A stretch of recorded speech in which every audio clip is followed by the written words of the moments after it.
તો ભરૂચથી પણ મનરેગા કૌભાંડ બહાર આવ્યું છે અને હવે રાજકારણ પણ ગરમાયું છે। હાંસોડ તાલુકાના 58 ગામોમાં 7.30 કરોડનું કૌભાંડ થયાની વિગતો બહાર આવી છે, જેને લઈને કોંગ્રેસના મહામંત્રી દ્વારા આક્ષેપ કરવામાં આવ્યા છે કે ભાજપ સાથે જોડાયેલા કેટલાક મોટા નેતાઓની સંડોવણીના કારણે આ તપાસ પ્રભાવિત થઈ રહી છે।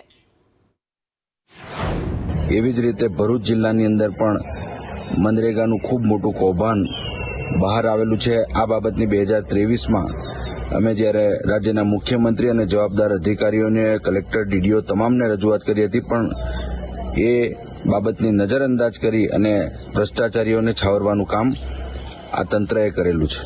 સમગ્ર પ્રકરણની તટસ્થ તપાસ માટે તાત્કાલિક સરકારી વકીલની મુક્તિ કરવામાં આવે અને સ્પેશિયલ સરકારી વકીલ તરીકે કોઈપણ બાહોશ એડવોકેટને મૂકવામાં આવે।